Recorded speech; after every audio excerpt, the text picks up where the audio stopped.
আমি আমার ক্ষুদ্র জীবনে অভিজ্ঞতা থেকে দেখেছি ছেড়ে দেওয়ার মধ্যে সুখ আছে আর কি।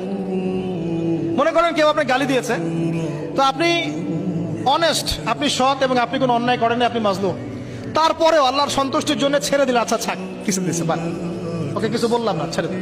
এই ছেড়ে দেওয়ার মধ্যে যে এত সুখ, এটা আপনি বুঝতে পারবেন না।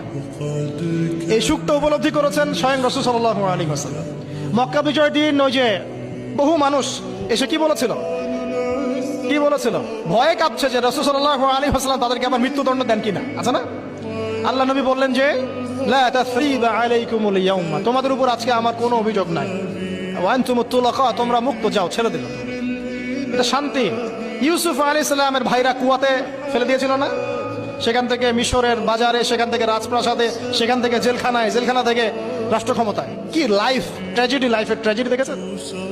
এখন ইউসুফ আলাইহিস সালাম যখন শেষে ভাইদেরকে চিনলেন, তিনি কি ভাইদের প্রতি প্রতিশোধ নিয়েছেন? বলেছেন যাও, মাফ করে দিলাম, ছেড়ে। এটাই শান্তি আল্লাহর জন্য।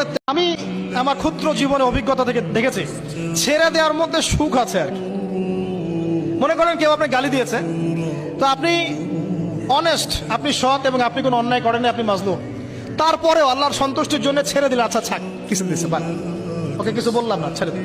এই ছেড়ে দেওয়ার মধ্যে যে এত সুখ, এটা আপনি বুঝতে পারবেন না। এই সুখটা উপলব্ধি করেছেন স্বয়ং রাসূল সাল্লাল্লাহু আলাইহি ওয়াসাল্লাম। মক্কা বিজয়ের দিন ওই যে বহু মানুষ এসে কি বলেছিল, ভয়ে কাঁপছে যে রাসূল সাল্লাল্লাহু আলাইহি ওয়াসাল্লাম তাদেরকে আবার মৃত্যুদণ্ড দেন কিনা, আছে না? আল্লাহ নবী বললেন যে লা তাসরিবা আলাইকুমুল ইয়াউমা, তোমাদের উপর আজকে আমার কোনো অভিযোগ নাই, ওয়া আনতুমুত তুলাকা, তোমরা মুক্ত, যাও, ছেড়ে দিলাম। এটা শান্তি। ইউসুফ আলাইহিস সালামের ভাইরা কুয়াতে ফেলে দিয়েছিল না, সেখান থেকে মিশরের বাজারে, সেখান থেকে রাজপ্রাসাদে, সেখান থেকে জেলখানায়, জেলখানা থেকে রাষ্ট্র ক্ষমতায়। কি লাইফ ট্র্যাজেডি, লাইফের ট্র্যাজেডি দেখেছেন? এখন ইউসুফ আলাইহিস সালাম যখন শেষে ভাইদেরকে চিনলেন, তিনি কি ভাইদের প্রতি প্রতিশোধ নিয়েছেন? বলেছেন যাও, মাফ করে দিলাম, ছেড়ে। এটাই শান্তি আল্লাহর জন্য।